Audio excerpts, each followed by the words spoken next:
suñu dossier spécialu tey ñu jëmale ko ci conférence yi nga xam ne dañ koy amal ca daaray kaamil ci biir weeru koor gi. bibliothèque Cheikh Ahmad al Khadim di kàggu gi ñu jagleel mbind Serigne Touba yi dajale ko fa mu fees lool ci liggéey ci jamonoy Cheikh Abdoul Ahad Mbacké fànnay xam-xam yi yaatu fa lool ndongo yi di bàyyi ko fu nekk di dikk koor gu nekk nag ñu fay amal ay waxtaan yu am solo ca bopp ba Serigne Moustapha Diatara ak ñam ko seqal Cheikh Bassir Diatara jiite commission culturelle. comme ni ngeen ko xamee fii ci daaray kaamil maktabatu Cheikh al Khadim lenn la ci barabu Serigne Touba yi nga xamante ne bi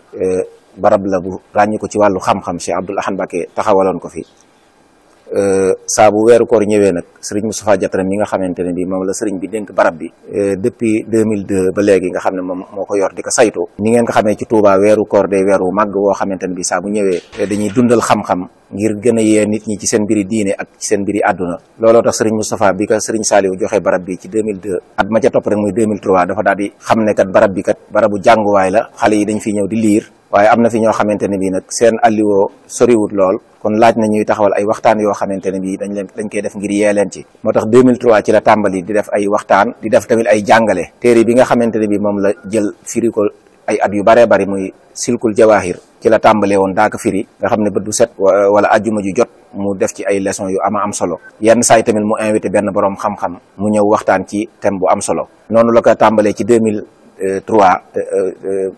mu continuer ba 2018 nag mën nañoo wax ne yaatal gii nga xamante ne bi moo ci am ci 2018 la tàmbali nga xam ne 2018 ci lañ tàmbali di dundal koor gi ci anamin woo xamante ne bi bët bu set activité dana am ci barab bi activité yooyu nag ñu xaaj ko ci ñeenti xaaj bu njëkk bi mooy ay waxtaan lay doon ay conférence beneen xaaj bi ci tege muy ñaareel bi doon ay bind muy ay leçon beneen xaaj bi ci teg muy ñetteel bi doon ay fatawa di ay ubbee xaaj bu mujj bi nag doon ay jongante ci wàllu xam-xam muy ay jeune en herbe kon loolu mën nañoo wax ne yaatal la goo xamante ne bi bët bu set daara ji benn activité dana fi am ci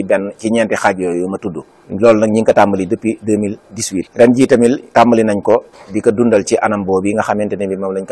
ko daa dundalee tànn ay thèmes yu am solo thèmes yi tamit buñ koy tànn dañ koy tànn ci ay domaines yu wuute am na thèmes yoo xamante ne bi dañuy tànn lu jëm ci wàllu diine am thèmes yoo xamante ne bi dañuy tànn lu jëm ci wàllu social am thèmes yoo xamante ne bi dañ koy tànn mu jëm ci wàllu santé am thèmes yoo xamante ne bi dañ koy tànn mu jëm ci wàllu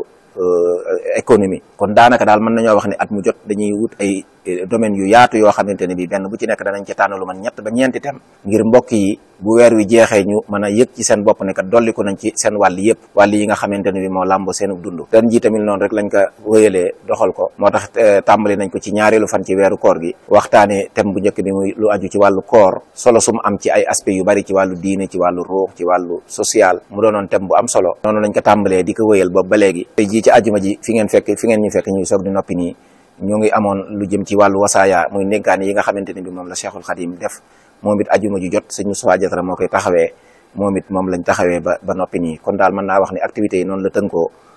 ak at mu jot noonu lañ koy doxalee